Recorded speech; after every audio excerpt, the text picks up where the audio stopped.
He asked for the mac and cheese. You made the mac and cheese. He looked at it and said no. He wasn't lying to you. And he wasn't being difficult.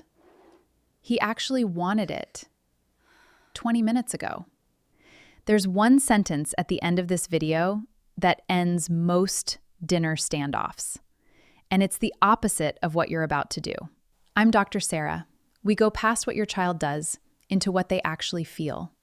If dinner's a fight at your house, subscribe. Because most parents lean in harder. 3 more bites. Just try it.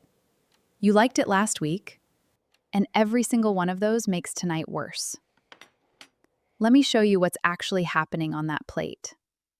3 things collide at this age, and none of them are about you. First, appetite.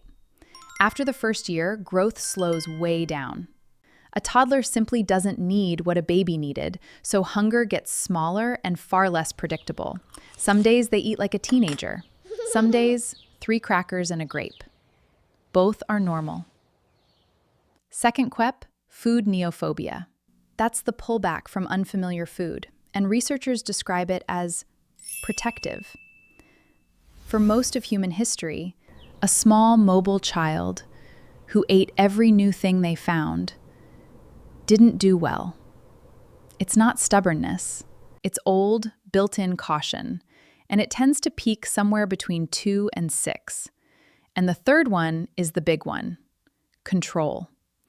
Think about how much of your toddler's day they actually decide. Not when they wake up, not what they wear, not where they go, or when you leave, or how long they stay. Almost nothing. And then a plate arrives, and suddenly there's a lever. Whether they open their mouth is one of the only things in their whole day that nobody can decide for them. So they pull it, not to beat you, to feel like someone in their own life, which is why the food they begged for gets refused. By the time it hits the table, the moment isn't about macaroni anymore. So here's the part most parents have backwards. Pressure doesn't get more food in. Research suggests it gets less. In one controlled study, preschoolers were served the same food twice, once with a gentle push to finish it, once without. When they were pressured, they ate less, and they said more negative things about the food. Follow-up research points the same way.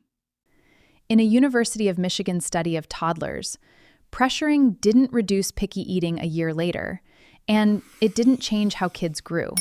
What it reliably did was raise the tension at the table. That's the trade you're making tonight. You don't win the bite, and the food picks up a bad memory. That's why so many adults still won't touch the one thing they were made to finish as a kid. So we take the fight off the table completely. I call this the no pressure plate. 4 steps, and step 3 is the sentence.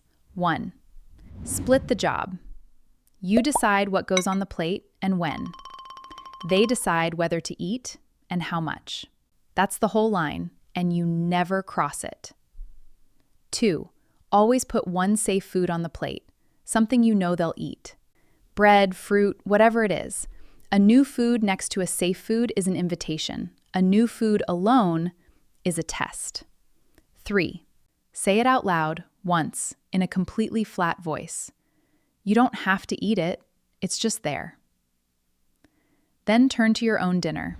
No watching, no hovering, no scoreboard. The pressure they're pushing against has to actually disappear, and they will check your face to see if it did. 4, serve it again and again. Studies on repeated exposure point to somewhere around 8 to 15 calm offerings before a new food gets accepted. Most parents stop at 3.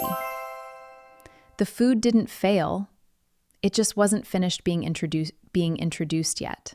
And no bargaining with dessert. No separate menu at 8 p.m.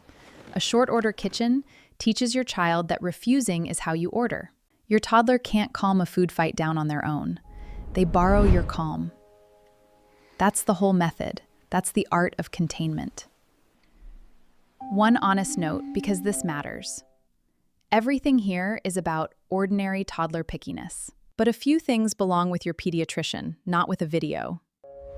If your child is losing weight or dropping off their growth curve, if the list of foods they'll accept keeps shrinking instead of slowly growing, if whole textures or food groups are gone, or if there's gagging, choking fear, or real distress at the table, that's a different conversation, and it's a good one to have early. So tonight, plate it, say the sentence, and eat your own dinner. If your child eats 2 bites, that's the win. If they eat none, the win is that nobody fought. Subscribe, and I'll see you at bedtime. Because the same word they use on dinner comes back at 8 p.m. Because you're not teaching them to finish a plate. You're teaching them that food is safe and that their no is heard.